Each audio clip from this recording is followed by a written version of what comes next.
तो चुनाव को लेकर के मतदान चल रहा है, 5वें चरण का मतदान। और मतदान के बूथ पर हम गंजा में आए हुए थे और यहाँ पर हम दिखा रहे थे, लोग बोल रहे थे कि यहाँ पर मुआवजे का मामला है, जो एयरपोर्ट को लेकर के ज़मीन इनका ले लिया गया, लेकिन उचित मुआवजा नहीं मिला। और इसी को लेकर के ये लोग, गांव के लोग हैं, गंजा के निवासी हैं, और यहाँ पर अयोध्या विधानसभा क्षेत्र में लगता है, और यहाँ पर मुझे लेकर के आए हैं जहाँ पर ये खेत है और ये एयरपोर्ट जो अयोध्या में बन रहा है उसका ये बाउंड्री है, और यहाँ पर लोगों से ज़मीनें ले ली गई हैं। यहाँ जनौरा और गंजा दो गांव हैं जहाँ पर अलग अलग मुआवजा दिया गया। इस वजह से ये लोग काफ़ी दुखी हैं और काफ़ी परेशान हैं। तो ये यहाँ से जो बाउंड्री दिख रही है, ये इधर जनौरा का है और उधर गंजा का है। तो जनौरा वालों को मुआवजा थोड़ा ठीक ठाक मिला है, गंजा वालों को नहीं मिला, इसलिए इस गांव के लोग काफ़ी परेशान हैं और ये इसीलिए कह रहे हैं कि इस बार वोटिंग जो है भाजपा के खिलाफ कर रहे हैं। यही मुद्दा है। नहीं, मुद्दे तो बहुत हैं। मुद्दा जो है, अगर राज्य स्तर पे देखा जाए तो हम लोग के लिए बेरोजगारी है, सबसे बड़ा मुद्दा तो बेरोजगारी है। और उसके बाद ये तो मुद्दा हम लोग का पर्सनल मुद्दा है, जो हम लोग के राज्य का मुद्दा है, जिसके आधार पे चुनाव हो रहा है विधानसभा का, वो है बेरोजगारी। ठीक। और बेरोजगारी, अब जैसा मैं दिख रहा हूँ आपको, 22 साल का युवा हूँ और मुझे रोजगार चाहिए ही चाहिए। इस सरकार ने जैसा हम लोग का हाल किया है सबको पता है। तो ये भी तो कहते हैं रोजगार तो पकौड़ा बेचना भी है, रोजगार तो वही ना, हम लोग का पीएम बनाया जा रहा है ना, पकौड़ा मेकर बनाया जा रहा है, पकौड़ा मेकर बनाया जा रहा है, और यही रहना है। अभी कुछ दिन पहले उन्होंने गोबर से भी कमाई का कुछ जरिया बताने का स्टार्ट किया था प्रधानमंत्री जी ने। तो यही सब, मतलब इन लोग का यही बयान, अभी इनका बयान ही ऐसा होता है, इनके बयान एकदम घटिया होते हैं। अब चौकीदार जी के अभी ये कह रहे हैं कि हम गोबर से भी आय का जरिया बनाने का तरीका आपको देंगे। प्लस गृह मंत्री जी कह रहे हैं 12वीं के बाद जो इंटर में प्रवेश लेगा उसको लैपटॉप और स्मार्टफोन मिलेगा। इस तरीके के बयान इन लोग के आते हैं, ऐसे मतलब हमारे नेताओं के, जो मतलब अनपढ़ नेता जाके वहाँ पे बैठे हैं और हमको पढ़ने का ज्ञान दे रहे हैं। अनपढ़ नेता जाके बड़ी बड़े मतलब पद पे बैठे हैं और हमको पढ़ने का ज्ञान दे रहे हैं। और रही बात हमारे यहाँ इस जमीन की मामले की, तो ये जो सागौन का पेड़ दिख रहा है, आप दिखाएंगे, ये सागौन के पेड़ के उस तरफ मान लीजिए थोड़ा सा जाएंगे, बस ज़्यादा से ज़्यादा 10 मीटर जाएंगे, उसके बाद हमारा गंजा ग्राम में लगने लगता है। और ये सब सारी ज़मीनें जनौरा में लगती हैं। यह जनौरा का बहुत ही अच्छा, मतलब लगभग बहुत अच्छा भी नहीं कहेंगे, उन लोग को संतोषजनक मूल्य मिल गया है ज़मीन का। और हम तो गंजा के निवासी हैं, हमारा 2,64,000 के हिसाब से, 2,65,000 मान लीजिए, 2,70,000 के हिसाब से दिए हैं, मैक्सिमम 2,70,000 के हिसाब से बिस्वा का दाम दिए हैं।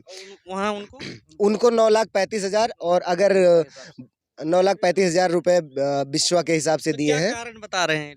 कारण अब यही है, पक्षपात देख लीजिए। और 2012 के बाद इनका सर्किल रेट बढ़ा के दे रहे हैं, हमारा 2012 के बाद सर्किल रेट ही नहीं बढ़ा है, वैसे ही मतलब उसका 4 गुना करके दे दिए। अब 50,000 से 70,000 के बीच में मतलब रेट अगर है उसका, अगर 4 गुना ना किया जाए तो 50 से 60 के बीच में है हमारा रेट। अब सोचिए 50,000 रुपये विश्वा में कहीं ज़मीन अगर अयोध्या में मिल जाए तो हम चलेंगे, हम ज़मीन फ्री में दे देंगे, हम चुप मार के मतलब फ्री में उसको ज़मीन इनके नाम हम कर देंगे, हम चलेंगे अपने पैसे से ज़मीन खरीद लेंगे, इतना सस्ता हमें कहीं दिलाएं, हम छोड़ देंगे। जबरदस्ती ले रहे हैं ज़मीन? हाँ, जबरदस्ती है ये। और तो और धर्मपुर की बात करेंगे, हमारे गांव से वो जो भट्ठा दिख रहा है, भट्ठे के पास से पीछे उसके गांव पड़ता है, वहाँ पे जो मतलब ज़मीन देने का मतलब मूड नहीं था, जिनका जो ज़मीन नहीं देना चाहते थे, वो सोच रहे थे कि मुआवजा बढ़ाएं तभी हम ज़मीन दें, उन लोगों के खिलाफ इतने FIR, इतने मुकदमे कर दिए गए कि बेचारे करे तो करे क्या, वो मजबूर होकर पूरे प्रशासन लग गया, मजबूर होकर उनको जाना पड़ा, उनको करना पड़ा। आप लोग बता रहे हैं जैसे जमीनें जोत दी गई आप लोगों की? बिल्कुल ये पूरी जमीनें जोत दी गई। यहाँ पर गेहूँ फूट रहा था, यहाँ काटने लायक हुई थी, सरसों अगले महीने ये कटने लायक हो गई थी यहाँ पे, लेकिन मशीनें जबरदस्ती चलाई गई, मौका जरा से भी नहीं दिया गया कि आप अपनी फसल तैयार कर लो। उसके बाद भी लेकिन यहाँ साढ़े पूरे एयरपोर्ट के जितने साढ़ थे वो लाकर भी किसानों की जमीन में डाल दिए गए। अभी भी जो देख लीजिए, ऐसे ही 70 साल एक साथ में घुसते थे। यहाँ पे हमने तीन फेरा बना के तार हमने घेरा था, तब जाके ये हम काटने लायक इसको बना पाते थे ये फसल। और इस हिसाब से इसमें जानवर घुसते थे। और तो और एक लोग परमानेंट यहाँ पे रहते थे दिन में और एक लोग रात में रहते थे कि देखने के लिए कि हाँ इसमें सांड ना हले, सांड ना घुसे, ताकि बचा रहे हमारी फसल बची रहे। तो इन लोगों का कहना है, जिस तरीके से आरोप लगा रहे हैं कि यहाँ पर जो जमीनें थी, इनके जमीन में जो खेती थी, खेती लगभग हो चुकी थी, फसल पकने को तैयार था, अगले महीने जितने दिनों में वो कट जाती, पर जबरदस्ती शासन प्रशासन जैसा भी था इनका मूड, वो किसानों की जमीनें रौंद के अपने हिसाब से ये बना लिए अपनी जमीन। और जो जमीनें बची, मुआवजा नहीं मिला। जमीन का मेन मुद्दा, मेन हम फसल का मुआवजा, हम लोग को कुछ नहीं मिला। जमीन ये समझ लिया कि वो एक मिट्टी के भाव ली जा रही है।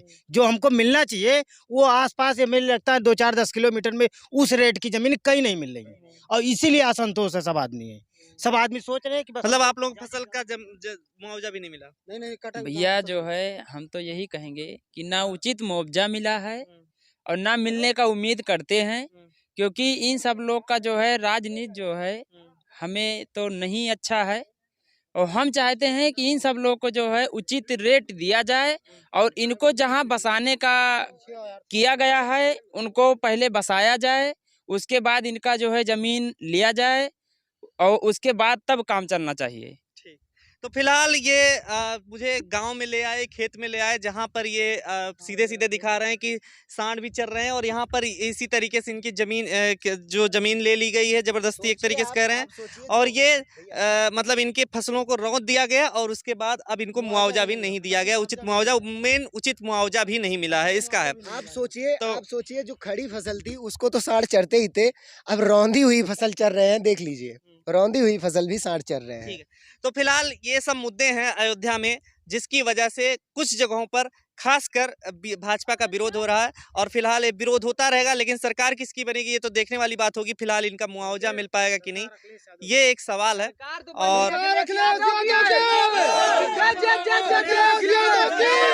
इसीलिए अखिलेश यादव को लेकर के यहाँ पे नारा लगा रहे हैं। तो फिलहाल देखते रहिए, हमारे साथ बने रहिए। मैं प्रभात, कैमरा पर्सन सुमित के साथ। खबरों में बने रहने के लिए फोरम 4 को सब्सक्राइब करें और नोटिफिकेशन पाने के लिए बेल आइकन दबाएं।